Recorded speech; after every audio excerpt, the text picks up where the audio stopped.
Alors, j'ai HTA et facteur de risque, Symposium Becker. Je vous donne la parole, vous avez 30 minutes. Où est-ce qu'elle est ma communication?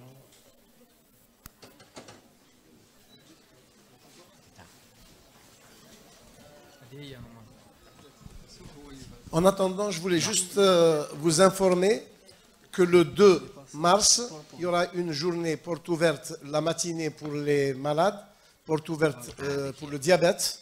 Alors ce sera l'association du corps médical privé en association avec la SADIAB et l'association ML des diabétiques.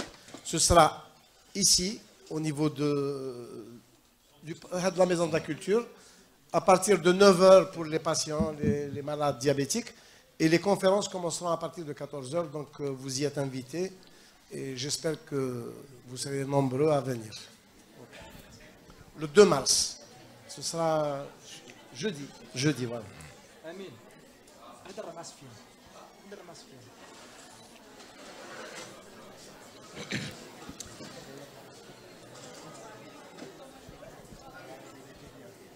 Monsieur le Président, merci. Chers collègues, honorable assistance, c'est un immense plaisir d'être parmi vous aujourd'hui pour la première fois à Schleff et avec votre association. Je vous remercie pour l'accueil chaleureux que j'ai eu quand je suis arrivé. Je remercie les laboratoires Becker de m'avoir convié à animer ce symposium sur l'hypertension artérielle et spécialement on va parler de la place du candisartan dans l'hypertension artérielle. Ça a été dit, l'hypertension artérielle est la pathologie chronique la plus fréquente dans le monde. Elle est associée à une forte mortalité et c'est la première cause de mortalité avec plus de 7 à 8 millions de décès par an. En Algérie, où les maladies cardiovasculaires constituent la première cause de décès, la prévalence de l'hypertension artérielle, il y a un petit peu un débat des chiffres, varie entre 23 et 35% selon les études. Mais les deux études s'accordent à dire qu'un Algérien sur deux, au-delà de 55 ans, est hypertendu.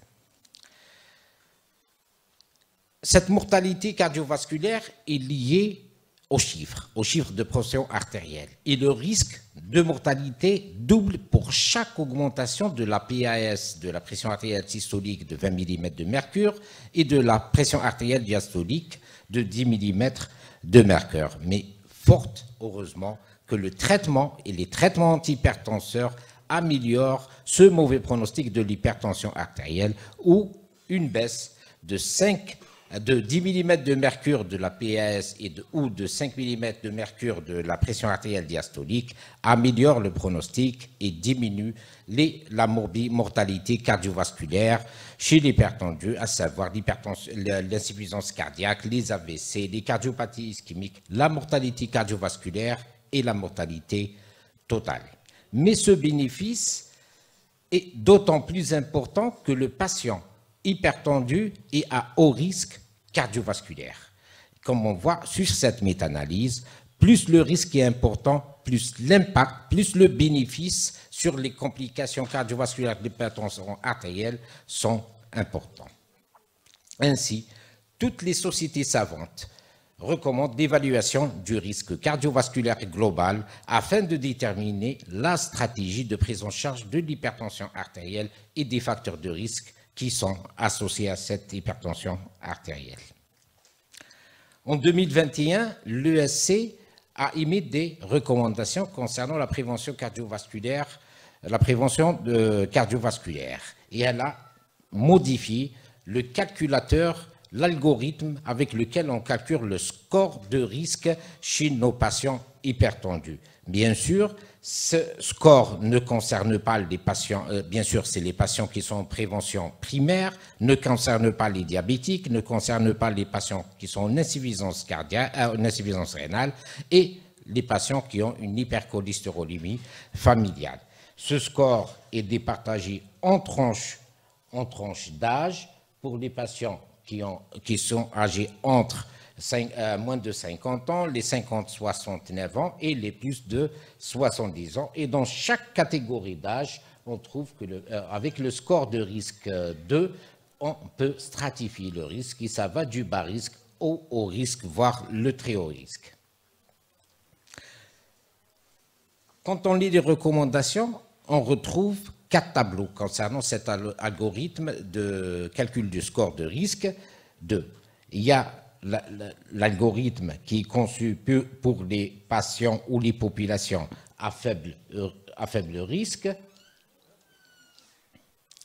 Celui qui est en vert, il y a celui qui a un risque intermédiaire, celui qui a un haut risque et les patients et les populations qui ont un très haut risque cardiovasculaire. L'Algérie, comme le cas des 4 pays du Maghreb, sont stratifiés à haut risque et donc on doit utiliser le tableau qui concerne les populations à très haut risque cardiovasculaire. Pour les autres, pour les patients qui sont en prévention secondaire, ils sont stratifiés d'emblée à très haut risque. Les patients diabétiques, ils sont catégorisés en 3 strates de risque. Il n'y a pas le risque faible chez les patients diabétiques. Il y a le risque modéré, le haut risque, on va les voir par la suite, et le très haut risque. Ils sont définis en fonction de l'ancienneté du diabète, l'atteinte des organes cibles, et ces organes cibles, cette atteinte, elle est sévère ou non sévère pour pouvoir les classer en très haut risque et en risque ou en haut risque. Et bien sûr, les patients qui ont déjà fait un nivellement cardiovasculaire sont stratifiés en très haut risque cardiovasculaire. Les patients qui ont une hypercholestérolie familiale sont d'emblée à haut risque et les patients insuffisants rénaux, en fonction de la sévérité de la fonction rénale, ils sont stratifiés en haut risque ou en très haut risque. Donc, se basant sur cette stratification du risque, je vais vous proposer 2 cas cliniques ou 2 scénarios cliniques. Donc, on va voir cette stratification, que la stratégie de prise en charge de l'hypertension artérielle découle essentiellement de l'évaluation du risque cardiovasculaire qui prend en considération le niveau de la pression artérielle, les facteurs de risque associés, le bilan clinique et biologique initial et les maladies cardiovasculaires et rénales qui sont associées à cette hypertension artérielle. La première vignette clinique, c'est M. Rabah, qui est âgé de 43 ans, cadre à la Sonatrach, qui a été adressé par son médecin traitant ou le médecin de travail pour des chiffres tensionnels élevés. Il n'a pas d'antécédents médico-chirurgicaux patiliaux, d'ailleurs ni familiaux. Il n'est pas fumeur. Il a un BMI à 27,8 kg par mètre carré. Son examen physique et son particularité et son électrocardiogramme, idem. Pas de problème, pas d'anomalie sur l'électrocardiogramme. Par contre, sur le plan biologique, on note une hyperglycémie à jeun à 1,21 avec une hémoglobine glyquée à 5,9%. Son cholestérol total est à 2,10 avec un LDL cholestérol à 1,08. Son HDL cholestérol est à 0,44 avec des triglycérides à 1,8, ce qui nous fait un non-HDL cholestérol qui est tout bêtement la soustraction du cholestérol total moins le HDL cholestérol. Ce non-HDL cholestérol est à 1,66 et la TSH, elle est normale à 2,32. Le reste du bilan clinique, notamment rénal et hépatique, est normal. Sa moyenne tensionnelle au cabinet médical était à 140,98 mm de mercure sans anisotension. Son hypertension artérielle a été confirmée par l'automesure et la pression moyenne des 3 jours était à 136,95, ainsi confirmant le diagnostic de l'hypertension artérielle. En même temps que cette automesure, une HGPO a été demandée chez le patient vu cette hyperglycémie initiale à jeun. Elle est revenue à H0, la glycémie était à 1,18 et à la deuxième heure, la glycémie était à 1,8, c'est-à-dire que le patient n'est pas diabétique mais présente une intolérance au glucose. Donc, la première étape de la prise en charge, c'est procéder à l'évaluation du risque cardiovasculaire global. Quels sont les éléments à tirer de cette vignette clinique, de cette observation clinique, qui sont pertinents pour l'évaluation du risque cardiovasculaire global? Premièrement, le grade de l'HTA, c'est une hypertension artérielle grade 1 confirmée par l'automesure, elle est systolo-diastolique, mais si vous avez remarqué, elle est à prédominance diastolique. Il n'est pas fumeur. Son cholestérol total est à 2,10, son LDL cholestérol, on les a vus, avec un non-HDL qui est important à utiliser dans le calcul du risque, dans le score 2. Son non-HDL est à 1,66 g par litre. Et quelque chose qu'on va laisser à part, qu'on va réutiliser par la suite, c'est le fait qu'il soit en surpoids et il a une intolérance au glucose. Pourquoi échiquier ce non-HDL? Ce non-HDL, c'est quoi? C'est le cholestérol total moins le HDL cholestérol, c'est-à-dire on calcule tout les protéines athérogènes. On l'utilise pourquoi? C'est dans le score. On le calcule parce qu'on l'utilise dans le score. Et on le calcule quand le LDL est bas et quand il y a un profil lipidique qu'on trouve habituellement chez les patients diabétiques ou quand il y a un syndrome métabolique. Et également, on le calcule quand on ne peut pas utiliser, ça a été dit par le docteur Heller, quand on ne peut pas utiliser la formule de Rellwald. On revient à notre patient et on va faire par ce score l'évaluation du risque cardiovasculaire global. Premièrement, on utilise le tableau qui est réservé aux populations à très haut risque cardiovasculaire, dont notre pays en fait partie.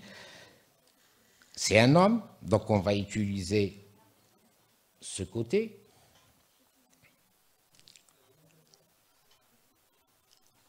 Non-fumeur, donc ça va être ici.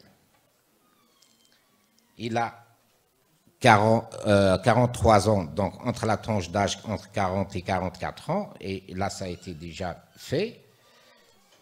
Et son hypertension artérielle systolique est aux alentours de 142, 141, et donc grade 1. Et on prend le dernier paramètre qui est le non-HDL cholestérol, il est à 1,66, donc il est compris entre 1,50 et 2 grammes. Et l'intersection des deux lignes va nous donner un patient qui a 6% de risque et donc il est à risque cardiovasculaire modéré. Que disent les recommandations concernant l'initiation du traitement médical en cas d'hypertension artérielle grade 1 avec un risque cardiovasculaire modéré? C'est de commencer en premier lieu des mesures hygiénodiététique, 3 à 6 mois, et si le patient n'est pas contrôlé par le régime hygiénodiététique seul, qu'on initie le traitement médical. Après 3 mois, sous mesure hygiénodiététique, la tension artérielle moyenne à l'automesure chez M. Labach était de 135,95 mm de mercure. Et au cabinet médical, elle était à 142,98 mm de mercure. Donc, son hypertension artérielle n'est pas contrôlée sous mesure hygiénodiététique. Il faut une initiation d'un traitement anti-hypertenseur et j'ai choisi le candesartan à 8 mg par jour.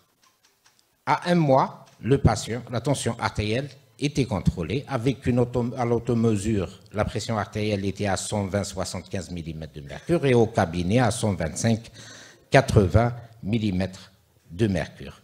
Et 3 questions se posent. La monothérapie est-elle justifiée chez notre patient?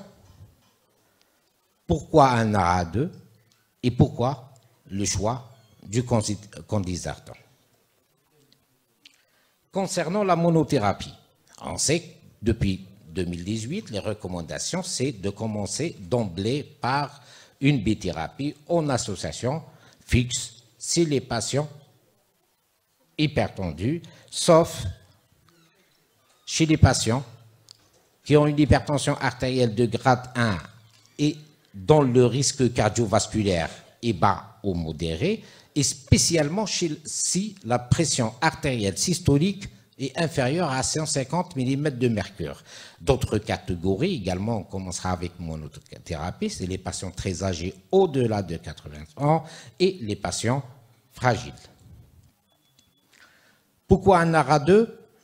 Premièrement, c'est les recommandations. Les recommandations stipulent de commencer avec un inhibiteur du système rénine-angiotensine-aldostérone, c'est-à-dire avec un IEC ou un ARA2. Pourquoi avoir choisi entre IEC et l'ARA2? C'est le profil de M. Alabah, c'est son profil clinique. C'est un patient qui est en surpoids et qui présente une intolérance au glucose. Et ces patients sont à risque de développer un diabète de type 2 dans les années à venir. Et les bloqueurs du système rénine-angiotensine 2 réduisent l'incidence du diabète de type 2, que ce soit les inhibiteurs, les IEC, que ce soit les ARA2. Mais au niveau des méta-analyses, l'impact sur l'incidence des nouveaux cas de diabète de type 2 était plus important avec les ARA2. D'ailleurs, si on revoit au niveau de cette étude et on voit l'indice d'hétérogénéité, on voit qu'il est significatif, c'est-à-dire que les résultats des différentes molécules, des différentes IEC étaient hétérogènes. Des fois, on trouve un impact, des fois, on ne trouve pas, des fois, on trouve un impact, des fois, on ne trouve pas d'impact, mais la globalité, il y a un impact qui était à la limite de la significativité et avec un indice d'hétérogénéité qui était significatif, contrairement aux ARA2 où le résultat était homogène entre les différentes études et avec un indice significatif en plus, avec un indice d'hétérogénéité qui n'était pas significatif quand on a le même résultat pour tous les ARA2. Troisième raison pourquoi avoir choisi un ARA2, c'est un petit peu le tendon d'Achille des IEC. C'est la fréquence de l'atout. Elle est 4 à 5 fois supérieure par rapport aux ARA2. Et enfin, pourquoi avoir choisi le candesartan? C'est toujours, je reviens au profil clinique de mon patient, de M. Alabah, qui a une hypertension artérielle, certes systolo-diastolique, mais qui est à prédominance diastolique. Et si on voit cette méta-analyse, la méta-analyse d'Enfeld, qui a comparé 4 ARA2 pour voir l'impact sur la pression artérielle diastolique, il s'en est sorti que le candesartan a le meilleur impact sur la pression artérielle diastolique. Donc voilà les raisons qui m'ont poussé à choisir le candesartan.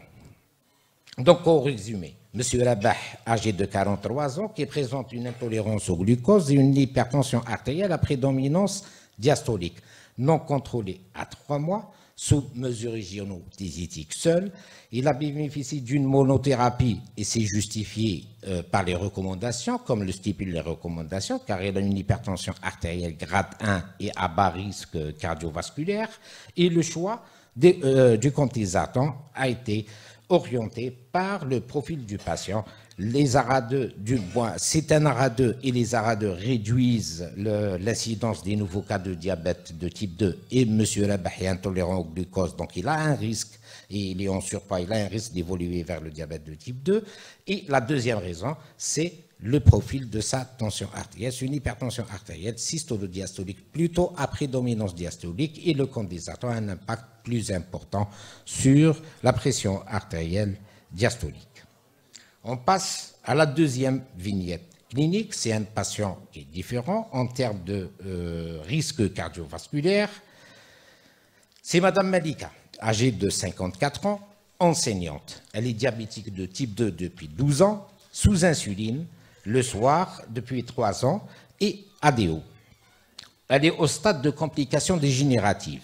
Elle a une rétinopathie diabétique débutante minime, elle a une néphropathie, plutôt une microalbuminurie et une neuropathie diabétique. Elle est référée par son diabétologue pour des chiffres tensionnels élevés. Sa pression artérielle moyenne au cabinet était à 150-95 mm de mercure sans anisotension. Son examen cardiovasculaire était sans particularité, hormis des varices des membres inférieurs et un BMI à 29 kg par mètre carré. Son ECG, il y avait une hypertrophie ventriculaire gauche, à l'échocardiographie qui a confirmé l'hypertrophie ventriculaire gauche modérée avec une fraction d'éjection à 65%. Sur le plan biologique, son hémoglobine glyquée était à 8,2%, donc elle était mal équilibrée sur le plan glycémique. Son cholestérol total à 1,8, LDL cholestérol à 1 g par litre, son HDL cholestérol à 0,38, ses triglycérides étaient à 2,10 sous atorvastatine 20 mg. La MAPA a confirmé la persistance de l'hypertension et le diagnostic de l'hypertension artérielle qui a montré des chiffres tensionnels des 24 heures à 135,84, diurne à 142,88, nocturne à 126,78 et la patiente était d'Ibert puisqu'elle diminuait ses pressions nocturnes de plus de 10% par rapport aux pressions artérielles diurnes. Quand on a eu la première démarche et la première étape après la confirmation du diagnostic, c'est d'évaluer le risque cardiovasculaire. D'après vous, est-ce qu'il est modéré, est-ce qu'il est élevé ou est-ce qu'il est très élevé? Rapidement. On est entre élevé et très élevé. On va voir. Voilà l'organigramme ou le tableau qui est concerné pour la stratification du risque cardiovasculaire chez les patients diabétiques. On a dit au début que chez le patient diabétique, il n'y a pas le risque faible. On commence d'emblée par le risque modéré, puis il y a le haut risque et le très haut risque. C'est quoi le risque modéré? C'est des patients diabétiques de type 2, de moins de 10 ans, sans atteinte des organes cibles et sans autres facteurs de risque cardiovasculaire. Le haut risque, c'est les diabétiques de type 2 dont la durée du diabète dépasse les 10 ans, sans maladie cardiovasculaire établie et sans atteinte sévère des organes cibles. Qu'est-ce que ça veut dire sans atteinte sévère des organes cibles? On va la voir dans la définition du très haut risque. Et voilà les patients qui sont à très haut risque. Les diabétiques de type 2 qui sont stratifiés à très haut risque cardiovasculaire. Bien sûr, c'est les diabétiques qui ont déjà fait un événement cardiovasculaire, qui sont en prévention secondaire. Cela ne nous intéresse pas dans ce topo. Par contre, les patients qui sont en prévention primaire, les diabétiques qui sont à très haut risque cardiovasculaire, c'est en fonction, premièrement, c'est le rein. Ça tourne autour du rein. Quand l'insuffisance rénale, quand on a un débit de filtration glomérulaire inférieur à 45, c'est considéré comme étant à très haut risque cardiovasculaire. Quand l'atteinte rénale est moins sévère, entre 45 et 59, il faut encore une microalbuminurie en plus pour dire que le patient est à très haut risque cardiovasculaire, et l'existence d'une macroalbuminurie stratifie le patient diabétique à très haut risque cardiovasculaire. Et le quatrième point, c'est l'atteinte des 3 sites microvasculaires. Et notre patiente a une atteinte des 3 sites microvasculaires. Elle a une rétinopathie diabétique débutante, elle a une microalbuminurie et elle a une neuropathie diabétique. Donc, comment on va la stratifier? Comme étant une patiente à très haut risque cardiovasculaire.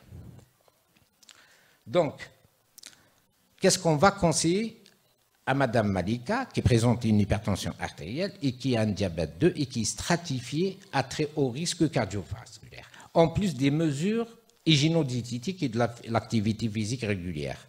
On va lui conseiller d'équilibrer son diabète en ciblant une hémoglobine glyquée aux alentours de 7% et proposer à son diabétologue un traitement hypoglycémiant qui améliore son pronostic cardiovasculaire et rénal. Et là, je fais référence à un inhibiteur des SGLT2. On va lui proposer un traitement hypolipémiant par une statine avec comme objectif, comme elle est classée, elle est stratifiée à très haut risque cardiovasculaire, donc en première intention, un LDL cholestérol inférieur à 0,55 g par litre, et en deuxième et secondairement, on cible le non-HDL cholestérol qui doit être inférieur à 0,85 g par litre. Le traitement de son hypertension artérielle en ciblant une pression artérielle systolique entre 120 et 130 mm de mercure, une pression artérielle diastolique entre 70 et 80 mm de mercure. Et enfin, le point d'interrogation, doit-on prescrire de l'aspirine chez cette patiente?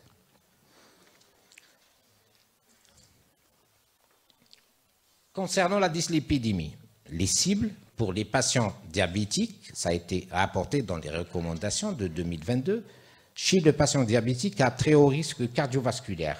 On l'a dit, en cas de très haut risque cardiovasculaire, la cible est inférieure, un LDL cholestérol inférieur à 0,55 g par litre. Et secondairement, un non-HDL cholestérol inférieur à 0,85 g par litre. Comment y parvenir?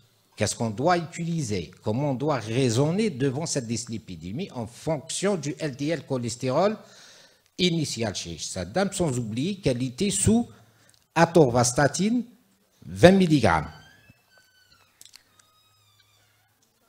Le docteur Heldel, on en a parlé, il y a une différence d'intensité entre les différents statines. Il y a les statines à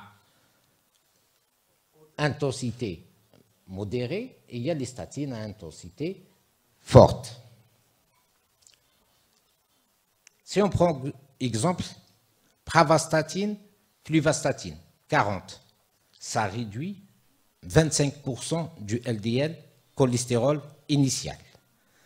L'atorvastatine 10 et la simvastatine, ça réduit jusqu'à moins 35% du LDL cholestérol initial. La rosuvastatine à 10 mg, ça réduit jusqu'à 45% du LDL cholestérol initial. Ce qu'il faut savoir en parallèle, c'est que le doublement de la dose n'apporte que moins 6% par rapport à la réduction initiale. Et que le fait de rajouter de l'ézetimibe, ça apporte une réduction de 25%. Et c'est comme ça qu'on doit faire notre choix concernant la statine. C'est en fonction, du risque cardiovasculaire de la patiente, du LDL, cholestérol initial, et quel est l'objectif qu'on doit atteindre. Et on connaît nos statines, on connaît nos médicaments, et en fonction de l'intensité de ces statines, on propose la statine qu'il faut pour atteindre l'objectif souhaité. Concernant le traitement de l'hypertension artérielle et spécialement l'initiation du traitement, notre patiente est stratifiée, c'est vrai qu'elle a une HTA grade 1, mais elle est stratifiée à très haut risque cardiovasculaire. Et là, toutes les recommandations recommandent l'initiation avec une bithérapie d'emblée, associant un inhibiteur du système rénine-angiotensine-aldostérone avec un diurétique ou un inhibiteur calcique. Mais il faut faire le choix. Comment allons-nous faire pour choisir? On va donner un inhibiteur de l'enzyme, un inhibiteur du système rénine-angiotensine-aldostérone associé soit à l'hydrochlorothiazide, soit à l'inhibiteur calcique. Est-ce qu'il y a quelque chose qui va nous aider à établir ce choix, à faire ce choix? On commence par le choix entre anticalcique et diurétique. On revient vers le profil clinique de notre patiente. C'est une femme. Sa profession, qui dit profession enseignante, c'est qu'elle est tout le temps debout. La station debout est fréquente chez cette dame et toutes les 5 jours, on va dire, de la semaine. D'autant plus qu'elle a une insuffisance veineuse avec des varices des membres inférieurs. tout cela, ça a été étudié, comme quoi le sexe féminin, la station debout, augmente le risque d'avoir des œdèmes des membres inférieurs sous traitement anticalcique.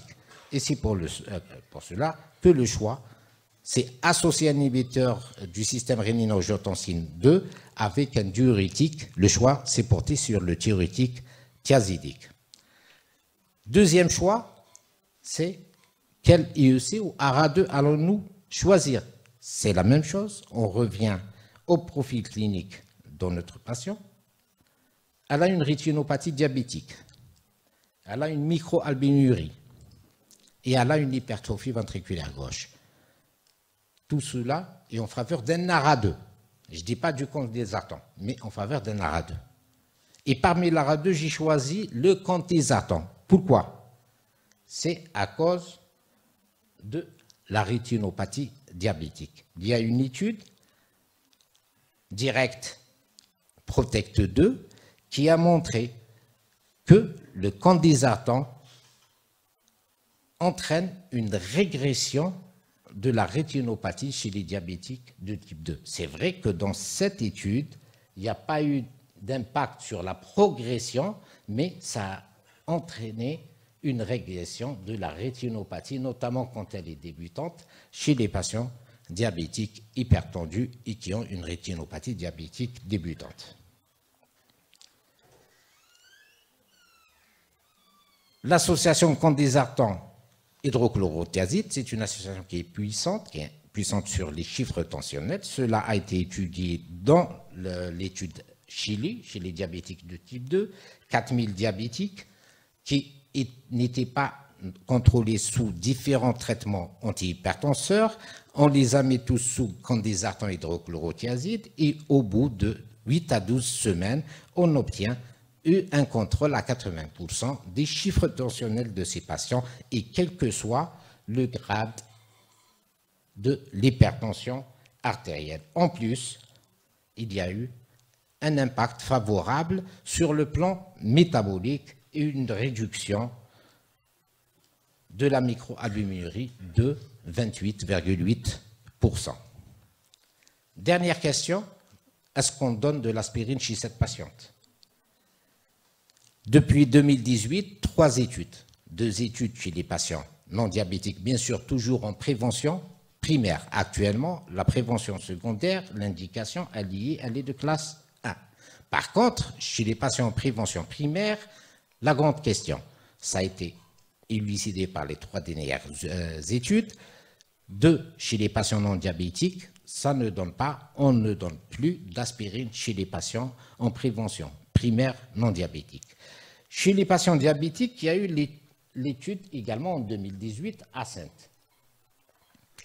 Dans cette étude, il y a eu un impact favorable, il y a eu un bénéfice sur les événements cardiovasculaires avec une réduction de 12%. Mais cela a été fait aux dépens d'une augmentation des événements hémorragiques majeurs de 29%. Et c'est pour cela, les indices actuellement, c'est avec un niveau de recommandation assez faible, 2B, l'aspirine est indiquée chez les patients diabétiques à très haut risque cardiovasculaire, bien sûr en prévention primaire, quand il n'y a pas de contre-indication à l'aspirine comme l'allergie et surtout comme des antécédents d'ulcères ou d'hémorragie digestive. Donc, je termine. Le message, c'est que le traitement antihypertenseur doit être personnalisé. C'est vrai que l'étape essentielle dans la prescription ou quand on prend en charge une hypertension artérielle, c'est de considérer le risque cardiovasculaire global. Il ne faut pas oublier que la deuxième étape est aussi importante, c'est de considérer les caractéristiques du patient et les comorbidités afin d'anticiper sur l'efficacité et les éventuels effets secondaires. Je vous remercie. Est-ce qu'il y a des questions? Y a-t-il des questions dans la salle?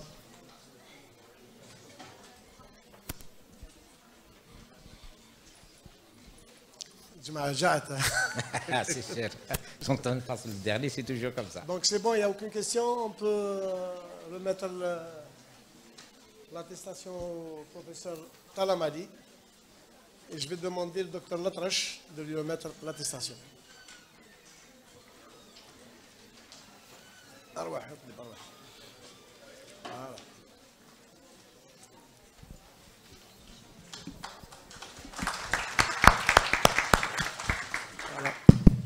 Donc vous êtes invité à un déjeuner au niveau de l'hôtel Wancharis, Tasgaït.